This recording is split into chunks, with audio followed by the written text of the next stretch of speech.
vasempaan kulmaukseen. Koivunen kääntää sieltä pienestä kulmasta ohi maalista. Kiekko tulee oikealle pakille. Hän on Ude pistää oikean kulmauksen. Jetman löytyy sieltä. Jetman löytää sitten puolestaan Marko Jantusen.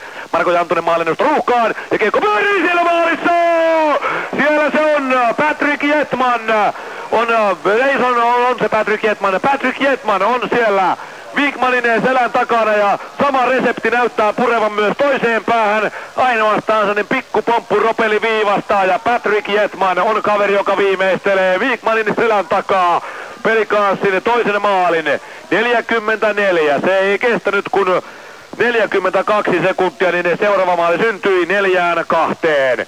Ja vielä on toivoa, vaikka selostajakin oli jo heittää kirveensä kaivoon ja mennä itse perässä, niin vain Patrick Jetman saa tuon irtokiekon ja se on Jokela, joka hukkaa tällä kertaa puolestaan miehensä. Ja Pelikans tulee vielä peliin takaisin. Eihän sitä nyt kummempaa sytyketä tarvii, kun tuollainen kunnon maalivainen, niin siitä se käynnistyy toivottavasti koneen rallattamaan oikein kunnolla ja saadaan sitten Sylitereen vähän kierroksia. Ja kiekko on Jetman ja sitten on oikeana pakkina Hunkes. Hunkes menee oman puolustuskulmauksen oikealle ja näppärästi hassuttaa Aki Uusikartanon kärkikynällä siinä. Rohkeasti kylläkin, mutta näppärästi. Ja sitten tulee Jetman oikea kaista naapurin alueelle. Hieno syöttö! Ja maali! Marko Jantunen! Iskee Pelikanssin maalin päähän. Patrick Jetman työntää kiekko Marko Jantuselle ja Jarno pistää! Täällä vielä sydämet kylmiksi HPK-faneilta. Marko Jantunen lusikkapuolelta hienosta syötöstä tolpan juureen ja Wikman on sijoittunut aivan väärin. Hän on parkkeerannut etutolpalle ja puoli maalia tyhjänä.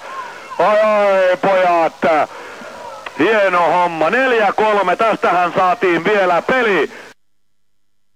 Puoli minuuttia enää erää jäljellä. Kova kiri se on ollut, mutta riittääkö se? Hunkkes pistää pakkipakin ja sieltä lähdetään. Uusitalo hassuttaa ensimmäisen kärkikarvaajan ja oikea kaista olisi Ude vapaa. Sieltä tullaankin sisään tällä kertaa ja kiekkoa kuskaa Loppi. Kääntää keskikaistaan. Kiekko jää hyökkäysalueelle. Ville Leinola se on, mutta se on Pelikans puolustajalla. Ja sieltä sitten maalinnostaan vaan.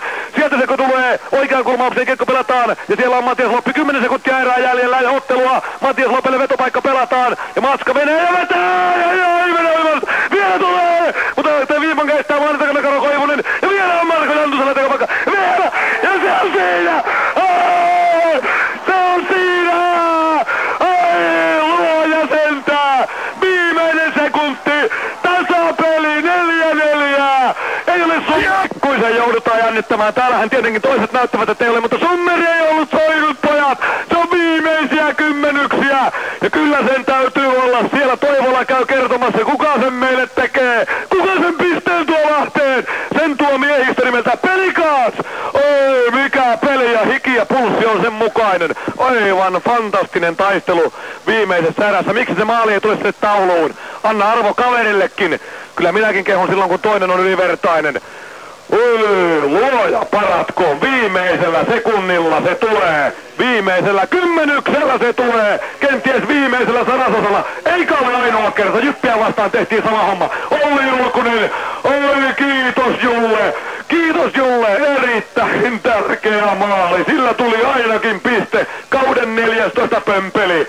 Ja se oli kova kiri. Se kiri alkoi Patrick Jetmanin maalista, 44-0-0. Ja se kiri kesti loppuun asti.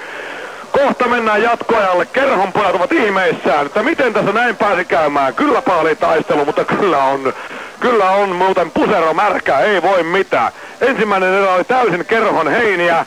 Me juostiin perässä. Toinen erä oli suhteellisen tasaista. Ensin Henri Heino tuo Pelikanssin tasoihin 1-1. Sitten alkaa kuitenkin Kerho-show. Moravetsää 2-1 3 minuuttia myöhemmin. Ja erän lopussa ylivoimalla Mäenpää 3-1. Peli näytti olevan ohitse. Kolmannen erän alussa ajassa 43-18. Jani Keinänen ohjaa Jokelan viivasi paisun Pelikans verkkoon ja tilanne on 4-1. Mutta ilta ei suinkaan ollut vielä ohi. Ajassa 44-0-0.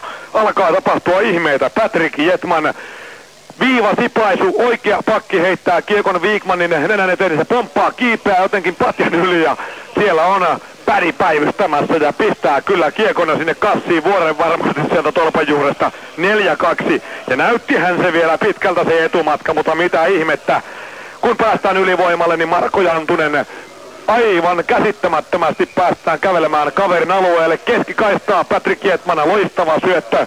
Jarna ei erehdy, heittää lusikka puolelta. Viikman sijoittunut täysin väärin etutolpalle. Puolimaalia avoimena. Kilven vierestä kiekko pömpeliin ja 4-3. Ja se viimeinen 10 minuuttia, se oli hurjaa tasoitusmaalin hakua.